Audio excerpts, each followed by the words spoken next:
इस वीडियो में हम गोल्ड के चार्ट का एनालिसिस करेंगे और देखेंगे कि फॉरेक्स मार्केट में गोल्ड की नेक्स्ट मूव क्या हो सकती है। Thanks for tuning trading flow. My name is Mohammad Imran Asad. हमारे साथ रहिएगा। वीकली टाइम फ्रेम के मुताबिक previous week gold market bullish रही और फॉरेक्स मार्केट में गोल्ड का रेट 2000 से 2040 पर जा पहुंचा।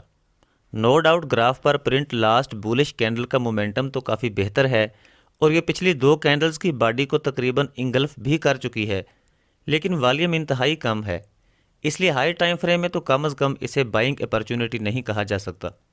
वीकली टाइम फ्रेम के मुताबिक चूंकि मार्केट अपसाइड को अपने एक्सटर्नल स्ट्रक्चर को ब्रेक कर चुकी है और ग्राफ पर 1908 से 1850 के दरमियान फेयर वैल्यू गैप भी वाज़े तौर पर देखा जा सकता है, इसलिए डीपर पुल बैक भी मुमकिन है।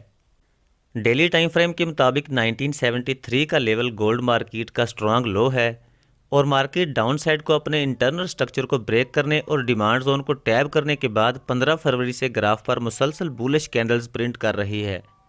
मार्केट की अप मूव से पहले ग्राफ पर वॉल्यूम स्प्रेड एनालिसिस में वाज़े तौर पर डाइवर्जेंस भी देखी जा सकती है, जो कि एक स्ट्रांग बुलिश सिग्नल था।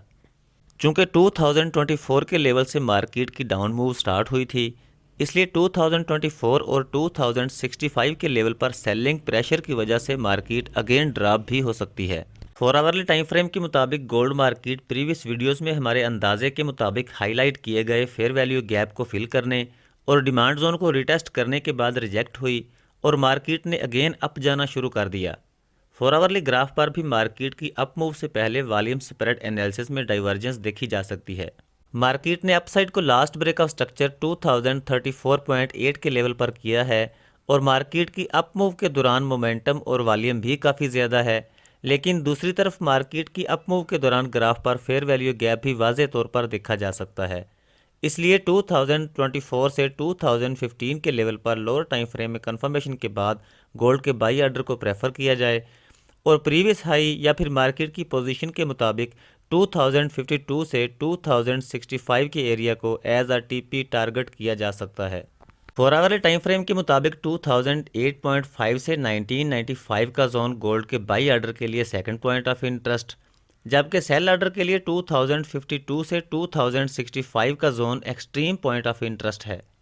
लेकिन वाजे रहे कि इन की लेवल्स पर लोअर टाइम फ्रेम में कन्फर्मेशन के बाद ही गोल्ड का बाई या सेल ऑर्डर पोस्ट किया जाए और कन्फर्मेशन ग्राफ पर लोअर टाइम फ्रेम में मार्केट के चेंज ऑफ करैक्टर और अल्ट्रा हाई वॉल्यूम के साथ long rejected doji, down thrust या अप थ्रस्ट वगैरह को देखकर की जा सकती है।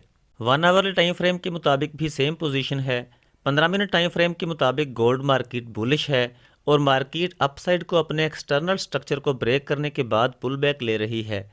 15 मिनट टाइम फ्रेम के मुताबिक गोल्ड के बाई ऑर्डर के लिए 2028.5 से 2024 का level first point of interest, जबकि 2022.8 से 2016 का level second point of interest है। और मार्केट चूंकि डाउन साइड को अपने इंटरनल स्ट्रक्चर को ब्रेक कर चुकी है, इसलिए लोअर टाइम फ्रेम जैसे 5 मिनट ग्राफ पर ट्रेड करने वाले ट्रेडर्स 2039.5 से 2041.4 के लेवल पर कन्फर्मेशन के बाद गोल्ड को सेल करके 2028 से 2024 के लेवल तक गोल्ड की डाउन मूव को भी कैश कर सकते हैं। मजीद ये कि इस वीक में यूएसडी का हाई इम्पैक्ट डाटा भी है, इसलिए बेहतर यही है कि मार्केट स्ट्रक्चर और इकोनॉमिक डाटे के मुताबिक ही कन्फर्मेशन के बाद ऑर्डर पोस्ट किया जाए।